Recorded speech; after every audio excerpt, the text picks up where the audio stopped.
BJP ने तो किया, आरएसएस ने तो किया कि संविधान को तोड़कर जो इन्होंने अपराध किए हैं, आज वो सुप्रीम कोर्ट ने ही अपराध डिक्लेयर कर दिया। सुधीर चौधरी जी एक बेईमान व्यक्ति हैं। उनके ऊपर ऐसे ऐसे इल्ज़ाम लग चुके हैं कि कोई अगर शर्म वाला व्यक्ति होता, और उनकी वीडियो तक जारी हो चुकी हैं, वो 150 करोड़ रुपए या 125 करोड़ रुपए मांग रहे थे। उसके बाद भी वो इतनी जुर्रत कर पाते हैं, तो वो कितने बड़े बेशर्म होंगे कि वो अब भी जर्नलिस्ट बनना चाह रहे हैं। कि ये लोग सिर्फ मुसलमानों के खिलाफ हैं, ये सब के खिलाफ है, पूरे देश की हर एक नागरिक के खिलाफ हैं। ये सिर्फ अडानी अंबानी और अपने मुट्ठी भर बिजनेसमैन बदमाशी और गुंडागर्दी करने की क्षमता बढ़ाता है। उसी प्रकार से सुधीर चौधरी जी आरएसएस और बीजेपी के साथ मिलके अपनी गुंडागर्दी की क्षमता बढ़ा रहे हैं। जर्नलिस्ट का काम ये नहीं होता कि झूठ बोले इतने तरीके से। मैं उन्हें जर्नलिस्ट ही नहीं मानता।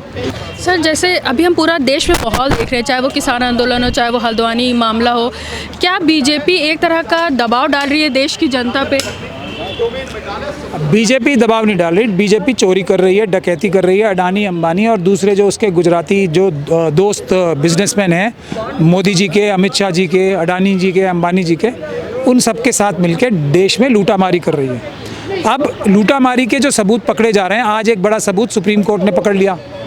ये सब बीजेपी ने तो किया, आरएसएस ने तो किया कि संविधान को तोड़कर जो इन्होंने अपराध किए हैं, आज वो सुप्रीम कोर्ट ने ही अपराध डिक्लेयर कर दिया, एंटी कॉन्स्टिट्यूशनल डिक्लेयर कर दिया, संविधान के विरुद्ध डिक्लेयर कर दिए।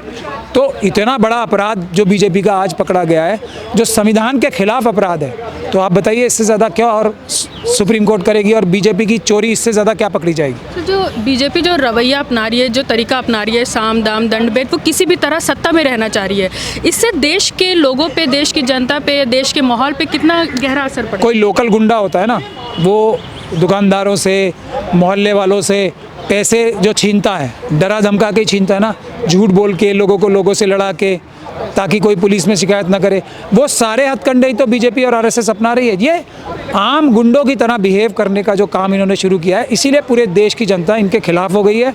और ये उसकी चिंता इसलिए नहीं कर रहे देश की जनता की, क्योंकि इनको पता है कि हम जनता के वोट चाहिए ही नहीं, हम तो ईवीएम से चुनाव जीतेंगे। इसलिए ईवीएम से अगर चुनाव रुक जाते हैं तो ये घुटनों के बल आ जाएंगे। हर जनता का, हर जो भी जिनकी भी जायज़ मांगे हैं, और जनता की मांगे जायज़ ही हैं, किसानों की मांगे जायज़ ही हैं, हर मांग पूरा करने के लिए बाध्य हो जाएंगे।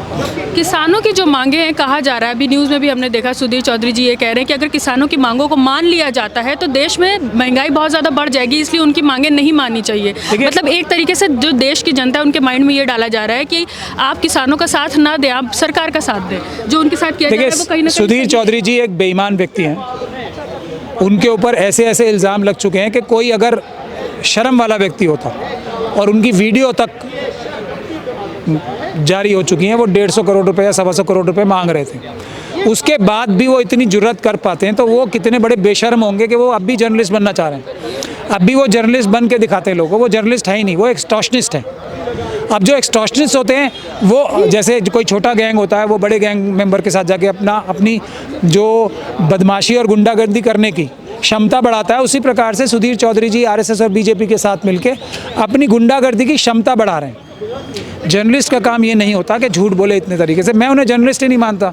वो एक आम अपराधी हैं, सिर्फ वक्त की बात है। वो जेल में नहीं, अभी कुछ दिन के लिए जेल से बाहर हैं। लंबे टाइम तक और परमानेंटली तो उन्हें जेल में ही रहना ना। उनके अपराधों की जो फहरिस्त है वो बहुत लंबी है, और वो उनको भुगतने पड़ेंगे उसकी सज़ा।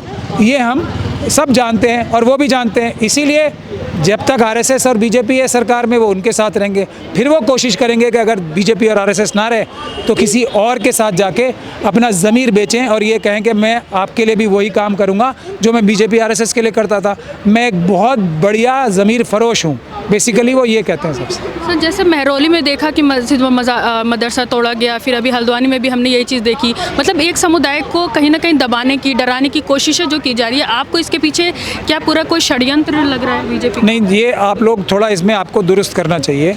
इस वक्त देश में सबसे ज़्यादा ज़मीनें जो लूटी जा रही हैं, छीनी जा रही हैं, घर तोड़े जा रहे हैं, वो ट्राइबल्स के तोड़े जा रहे हैं। ये आप लोग अपने फैक्ट्स करेक्ट करो। दूसरी बात, आज भी अभी उत्तर प्रदेश से एक जगह से कस्टोडियल डेथ की एक शेड्यूल कास्ट बच्चे की खबरें आ रही हैं। कुछ लोग वहाँ पे गए थे, तो शायद उनको भी जो जो लोग थे कुछ जो यहाँ से कार्यकर्ता गए, जो शेड्यूल कास्ट के नेता हैं वो वहाँ गए, तो शायद उनका भी पुलिस ने अपहरण कर लिया है। अभिषेक जाटव उनमें से एक व्यक्ति हैं, वो सुबह मुझे फ़ोन करके उस घटना के बारे में, जो कस्टोडियल डेथ एक शेड्यूल कास्ट व्यक्ति की हुई है, शायद कासगंज में हुई है, तो वहाँ से बता रहे थे, लेकिन उनका फ़ोन तब से उठ नहीं रहा है और वो ऑफ आ रहा है। तो ये काम शेड्यूल कास्ट, शेड्यूल ट्राइब के साथ, दूसरी माइनॉरिटीज़ के साथ, आप किसानों के साथ देख रहे हैं किस प्रकार के जुल्म हो रहे हैं, क्यों सबके साथ हो रहे हैं, किसानों के साथ हो रहे हैं। जो पैलेट बुलेट्स हम कश्मीर में बोलते थे ना, आज वही हरियाणा में, पंजाब में वही पैलेट बुलेट्स इस्तेमाल कर रहे हैं ना। तो ऐसा नहीं है कि ये लोग सिर्फ मुसलमानों के खिलाफ हैं, ये सब के खिलाफ हैं, पूरे देश की हर एक नागरिक के खिलाफ हैं। ये सिर्फ अडानी, अंबानी और अपने मुट्ठी भर बिजनेसमैन साथ कैसे जीत जाते हैं इलेक्शन? ईवीएम के माध्यम से। इसीलिए देश में अगर ईवीएम हट गई तो समझ लीजिए, ईवीएम अगर हट गई तो ये लोग घुटनों के बल आ जाएंगे, इनकी 40 सीटें भी नहीं आएंगी। तो पूरे देश की जनता को आज एक इतना बड़ा फैसला आया है, देश की जनता ने इतना बड़ा माहौल बनाया और ये कहा कि हम सुप्रीम कोर्ट के साथ खड़े हैं। तब सुप्रीम कोर्ट ने एक बहादुरी भरा, एक ईमानदारी भरा फैसला किया। इसी तरीके से ईवीएम के लिए भी अगर पूरे देश की जनता एक साथ खड़ी है जैसे, और खड़ी हो जाएगी, तो ईवीएम से चुनाव नहीं होंगे, फिर ये चुनाव जीत ही नहीं सकते। इनकी 400 नहीं 40 सीटें भी आना मुश्किल हो जाएंगी। तो हमारे साथ थे महमूद पराचा साहब और मैं हूँ रोबान सारी और आप देख रहे थे मिल्लत टाइम्स।